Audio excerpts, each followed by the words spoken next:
My name is Howard Berry. I am the father of the late Staff Sergeant Joshua Berry. My son died of wounds that were sustained during the first Fort Hood shooting. For those of you that don't remember, that shooting took place on November the 5th of 2009. Nidal Hasan murdered 13 and he wounded 32. As 2016 approaches and we get ready to elect our next commander-in-chief, I've given this a lot of thought, and I've got a lot of questions that are near and dear to my heart. I decided that I'm going to reach out to every single politician, regardless of party, that feels that they have what it takes to be our next president. And I thought I'd go ahead and put these out here. These questions are for Governor Walker.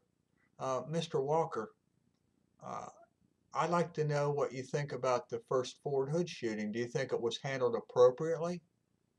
I mean, do you feel that the fact that they classified it initially as a random act of violence in the workplace, later amended it to a case of violent homegrown extremism, they just kept playing Scrabble with the truth. And I was just curious as to whether or not you felt that this was handled the right way. I don't. I think they did a terrible job, sir. I'd like to know what your thoughts are on that. Are you aware that 5 of the victims are from Wisconsin? And I just don't understand the lack of support uh, that I'm aware of for any of the victims that came from our elected officials. And I'd like to know what you did for these folks. What did you do for the victims that came from Wisconsin? God bless them. They're my heroes.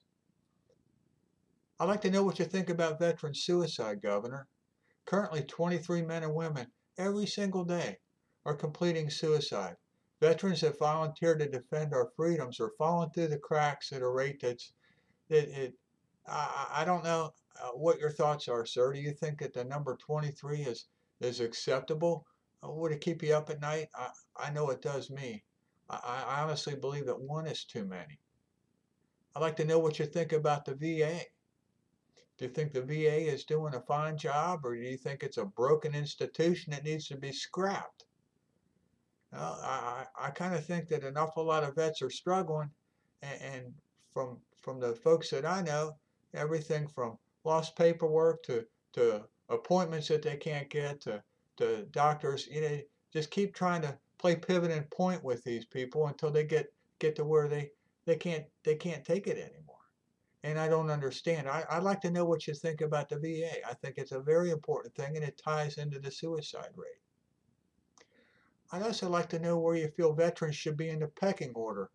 Currently, an awful lot of Americans are hurting, and I'd like to know, where do you think that the vets ought to be standing in line? Should they be where they are currently toward the bottom, or should we try to move them up a little closer to the top? Now, there's an awful lot of empty chairs at an awful lot of tables in this country. Combat losses, training accidents, suicide, and it just goes on and on. And I don't understand because these folks volunteered. They volunteered to defend our freedom. I think they deserve to be at the top of the list, sir, and I really would like to know what your thoughts are on that.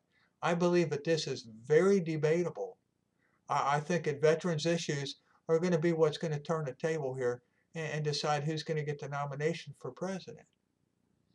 Ultimately, it may decide who wins the White House. And I'm reaching out to each and every person. My son died waiting for help that never came. A lot of people made a lot of promises and they never followed through. And I judge people by their actions and not their intentions.